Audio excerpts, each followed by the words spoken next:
Hey, evening, everyone. I posted this on LinkedIn a few days ago about the heat map and the histogram on the side and on the bottom. Had a few comments of, hey, can this be done in Deneb? Are these native visuals in Power BI? The answer to both of those, of course, is yes. So you can absolutely create something like this very simply using the native custom visuals in Power BI. And this video is really just short, to the point. Its target audience, I guess, is for a lot of newcomers that are learning Power BI, want to expand their knowledge base on creating some visuals that would be beneficial and give some insights to their reports for whomever they're doing it for.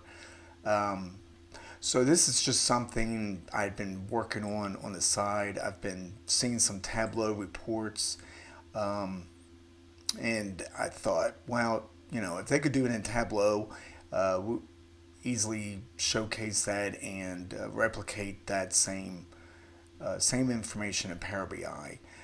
This is not complete. This is really just a playground for now until I can get it done. But anyway, moving forward here. So just like I said, briefly, just showing. I had posted about this, about just highlighting. Here's a disconnected year slicer up here, and so we are just highlighting. Um, the selected year, so 2021, 2022.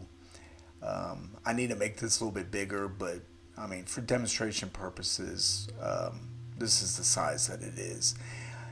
Doing short month initials. I had the line in here.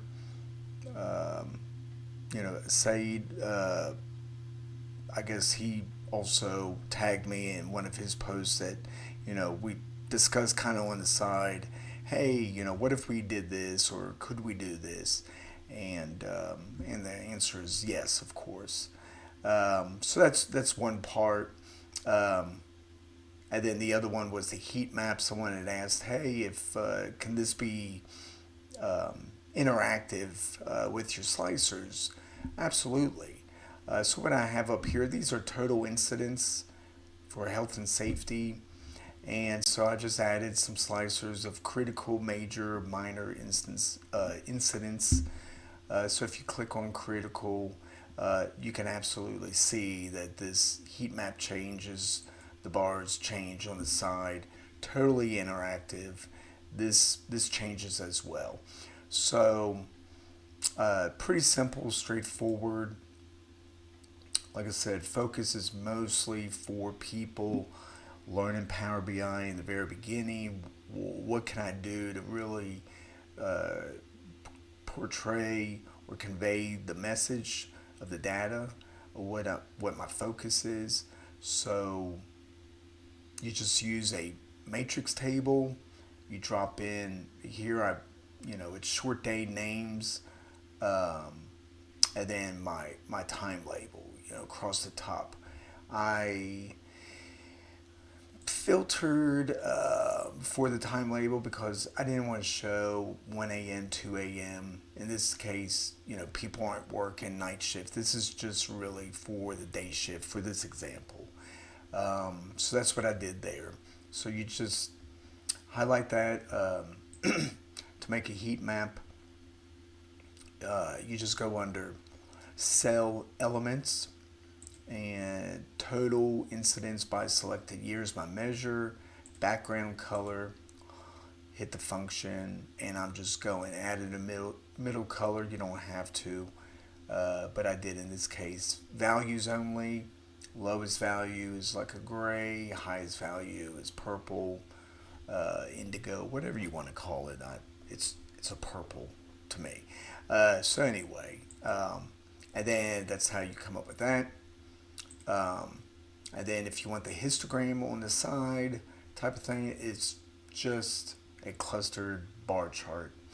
and you add short day name for the y-axis, which is matching and lining up with your short day uh, names here, Sunday through Saturday. One thing I'll point out, you might notice there's 11 a.m. to 1 p.m. 12 a.m. is typically lunch. You would think you wouldn't have any incidents of safety during lunch, not to measure. You might, this case, I took lunch hour out, so that's why there's a blank there. So total incidents for the x-axis, bars for all, go under function, pretty much the same thing, average incidents, you've got that range. I didn't do the middle color. You can if you want. So I'm just showing you this real quick. And then for the bottom, same thing. Time label, because that's across the top for your X. And then your Y is your total incidence. What you have to remember here, let me see, I think yes, not under columns, but under the y-axis, invert your range. If you have that, then you've got something that looks like this. You don't want that. So you want to invert it so you have the X at the top and then the Y down the side. You're just flipping the axes there. That's pretty much it. And for the individuals that said, hey, what about Deneb? Deneb is great, a little bit more complex. It's a little bit more code intensive. You can learn it. Greg Phelps does an excellent job on really going through and explaining that, and I really lean on him for any kind of questions. GPT, once you write your JSON code, you want to add something, GPT absolutely can help you debug or add something in if you're not quite sure. Don't rely on it as a crutch by any means. Let me see. Oh, I was just at it. So let me zoom in here so you can see a little bit better. So same thing. I like it a little bit better. You can actually, I think it has a cleaner look. Where am I here? So if I want to bring in city, just real quick. So, it does dynamically change. The values aren't in there, of course. This is just for demonstration. But you can see how Deneb, responds. So, done an excellent job with writing this software, Deneb, to use. It has a lot of benefits, especially if you have an imagination and you want to have a custom visual. Sky's the limit with Deneb. So let me see, let it come up here. So you can see this is the code, the JSON file for it. Like I said, it's pretty long, it's intense. Once you get used to it, and it takes some time, like with anything else, just practice. So that's all I wanted to share with you guys tonight.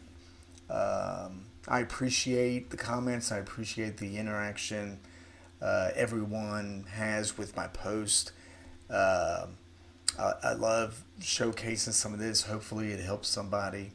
But keep it coming, and watch out for more that I'll be posting. But check out my YouTube channel.